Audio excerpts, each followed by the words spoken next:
ഏറ്റവും സങ്കടകരമായ കാര്യമാണ്. നമ്മുടെ 14 വയസ്സുള്ള കുട്ടി മരണപ്പെട്ടു. ഇന്ന് രാവിലെ 10:50 ഒരു മാസീവ് കാർഡിയാക് അറസ്റ്റാണ് ഉണ്ടായത്. ഇന്നലെ ഈ ദിവസങ്ങളിൽ വെന്റിലേറ്ററിൽ തന്നെയാണ് മെഡിക്കൽ കോളേജിലേക്ക് ഇന്നലെ ഷിഫ്റ്റ് ചെയ്തിരുന്നത്. കോൺഷ്യസ് ആയിരുന്നില്ല. ഇന്ന് രാവിലെ യൂറിൻ ഔട്ട്പുട്ട് കുറഞ്ഞു. അതുകൂടാതെ 10:50 ആയപ്പോൾ മാസീവ് കാർഡിയാക് അറസ്റ്റാണ് ഉണ്ടായത്. അപ്പോൾ റിവൈവ് ചെയ്യാൻ വേണ്ടിയിട്ടുള്ള പരമാവധി ശ്രമങ്ങൾ നടത്തി. പക്ഷേ റിവൈവ് ചെയ്യാൻ സാധിച്ചില്ല. ഏറ്റവും സങ്കടം ഉള്ള, വിഷമമുള്ള, നിർഭാഗ്യകരമായിട്ടുള്ള ഒരു കാര്യമാണ്.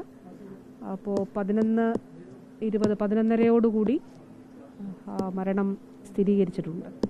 മാഡം, ഇനി മറ്റ് സംസ്കാര ചടങ്ങുകളും ഒക്കെ പ്രോട്ടോകോൾ അനുസരിച്ചായിരിക്കും അതോ ഇങ്ങോട്ടേക്ക് കൊണ്ടുവരുമോ? എങ്ങനെ? അതെല്ലാം തീർച്ചയായിട്ടും പ്രോട്ടോകോൾ ഓൾറെഡി നേരത്തെ തന്നെ ഉണ്ട്. ആ പ്രോട്ടോകോൾ അനുസരിച്ചിട്ടുള്ള നടപടിക്രമങ്ങളാണ് സ്വീകരിക്കുക. അതിൽ രാജ്യാന്തര തലത്തിൽ തന്നെയുള്ളൊരു പ്രോട്ടോകോളാണ് അതിലുള്ളത്. ആ പ്രോട്ടോകോൾ അനുസരിച്ചിട്ടുള്ള നടപടിക്രമങ്ങളാണ് സ്വീകരിക്കുക.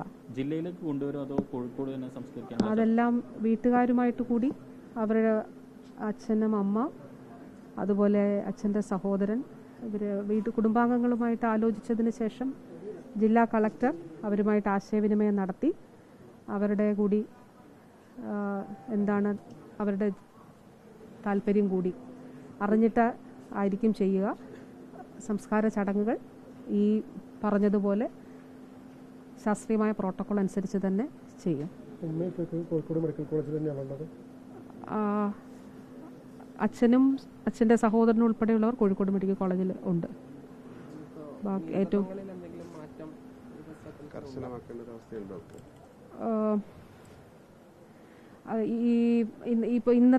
ഇപ്പോൾ നമ്മളൊരു പഞ്ചായത്ത് പ്രസിഡന്റുമാരുമായിട്ടും മുനിസിപ്പാലിറ്റിയുടെ ചെയർപേഴ്സൺമാരുമായിട്ടും ഒക്കെ ആശയവിനിമയം നടത്തിയിരുന്നു. അപ്പോൾ നല്ല നിലയിൽ ഇന്നലെ തന്നെ പഞ്ചായത്തുകളിൽ അവർ തന്നെ ബോധവൽക്കരണ പ്രവർത്തനങ്ങൾ നടത്തുന്നുണ്ട്. പക്ഷെ മറ്റൊരു വിഷയമുള്ളത്, ഈ പഞ്ചായത്തിനോട് ചേർന്ന് ഇപ്പോൾ പാണ്ടിക്കാട് നിന്നും ആനക്കായത്തു നിന്നൊക്കെ കുഞ്ഞുങ്ങൾ ധാരാളമായിട്ട് പോകുന്നുണ്ട് അവിടേക്ക്. അപ്പോൾ അത് സംബന്ധിച്ച് ഇന്ന് ഞായറാഴ്ച ആയിരുന്നതുകൊണ്ടാണ് അത് സംബന്ധിച്ച് ജില്ലാ കളക്ടർ ഇന്നലെ ഉത്തരവിൽ അക്കാര്യങ്ങൾ സൂചിപ്പിക്കുക. ഇന്നിപ്പോൾ വൈകുന്നേരം അത് സംബന്ധിച്ച് വ്യക്തമായിട്ടുള്ള ഈ കാര്യങ്ങൾ കൂടി തദ്ദേശ സ്ഥാപനങ്ങളുടെ കൂടി നിർദ്ദേശങ്ങൾ കൂടി പരിഗണിച്ച് ഈ പറഞ്ഞതുപോലെ പ്രോട്ടോകോൾ പ്രകാരം ആ ഉത്തരവുകളിൽ കുറച്ചുകൂടി ചെറിയ മാറ്റങ്ങൾ ഉണ്ടാകും. അത് കളക്ടർ ഉത്തരവിറക്കും. നിലവിൽ കോഴിക്കോട് മെഡിക്കൽ കോളേജിൽ എത്ര പേരാണുള്ളത്? ഈ രോഗലക്ഷണങ്ങളുള്ളവരോ അല്ലെങ്കിൽ ഇവരുമായിട്ട് ബന്ധപ്പെട്ടവരോ? 3 പേരാണ് അവിടെ ഉള്ളത് ഐസൊലേഷനിൽ. പിന്നെ മഞ്ചേരി മെഡിക്കൽ കോളേജിൽ ഇപ്പോൾ ഹൈ റിസ്ക് കാറ്റഗറിയിലുള്ള 4 പേർ അഡ്മിറ്റഡ് ആണ്. അതിൽ ഒരാൾക്ക് ICU സപ്പോർട്ട് ആവശ്യമായിട്ടുള്ളൊരു സാഹചര്യം കൂടി ഉണ്ടായിരുന്നു. അവരുടെ പരിശോധന ഫലം എപ്പോഴത്തേക്ക് എത്തുമായിരിക്കും? ഒരു ഉച്ച അവർക്ക് ഒരു വൈറൽ പനി അവർക്ക് സ്ഥിരീകരിച്ചിരുന്നു ഒരാൾക്ക്. അപ്പോൾ ഇതാണ് എന്നുള്ളത് ഡോക്ടേഴ്സ് കരുതുന്നില്ല. എന്നിരുന്നാൽ പോലും ഇതല്ല എന്നുള്ളത് റൂൾ ഔട്ട് ചെയ്യുന്നതിന് വേണ്ടിയിട്ട് ആ സാമ്പിൾ എടുത്ത് പരിശോധിക്കുകയാണ്.